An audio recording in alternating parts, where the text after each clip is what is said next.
నువ్వు మాట్లాడొద్దన్నావని నా దోస్తుల్ని వదిలేశా, నీకు ఇష్టం లేదని నా పుట్టింటిని చుట్టాలని వదిలేశా, అయినా ఇంకా ఎక్కడ చావమంటావు, ఇంకా ఏం తక్కువైందని గోల చేస్తున్నావు. ఇవి చాలా ఇళ్లలో కామన్గా వినిపించే మాటలు. సరిగ్గా ఇట్లాంటి మాటల్ని దేశాల మధ్య కూడా అన్వయించుకుంటే అవి సరిగ్గా అమెరికాలో ఆర్ఎస్ఎస్ నేత రామ్ మాధవ్ మాటల్లాగే ఉంటాయి.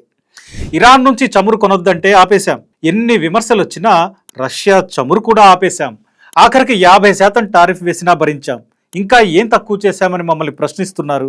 ఇది అమెరికాలో రామ్ మాధవ్ అన్న మాటలు. We lagged behind. We agreed to stop buying oil from Iran. We agreed to stop buying oil from Russia, facing so much criticism from our Indian opposition. We agreed for 50% tariffs. సరే, దీనికి background ఏంటంటే Washington డీసీలో think tank అనే కార్యక్రమం జరిగింది. ఇందులో new India conference, దీన్ని Hudson institute నిర్వహించింది. Bharat America సంబంధాల్లో కొత్త దారులు, ఇది అంశం. దీనిపై ప్యానెల్ చర్చ. అందులో ఆర్ఎస్ఎస్ నాయకుడు రామ్ మాధవ్ పాల్గొన్నారు.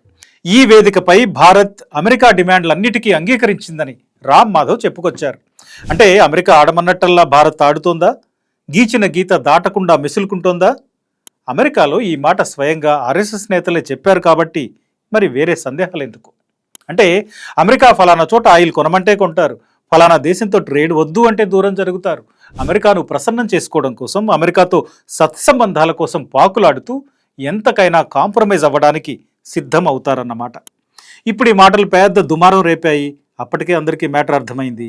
కానీ రామ్ మాధవ్ కాస్త సర్దుకునే ప్రయత్నం చేశారు. ఏదో చెప్పబోయి ఇంకేదో చెప్పానని సోషల్ మీడియాలో ఓ ప్రకటన రిలీజ్ చేశారు. అయితే ఈ మాటలతో భారత్ అమెరికాకు పూర్తిగా లొంగిపోయింది, సదా అమెరికా సేవలో అంటూ సేవకురాలుగా మారిపోయిందని, అమెరికా ముందు భారత్ మోకరిల్లిపోయి భయభక్తులతో మెలుగుతోందని విపక్షాలు విరుచుకుపడుతున్నాయి. విపక్షాలే కాదు, బానిసలా మారి మన సార్వభౌమత్వాన్ని తాకట్టు పెట్టారని జనం కూడా అనుకుంటున్నారు.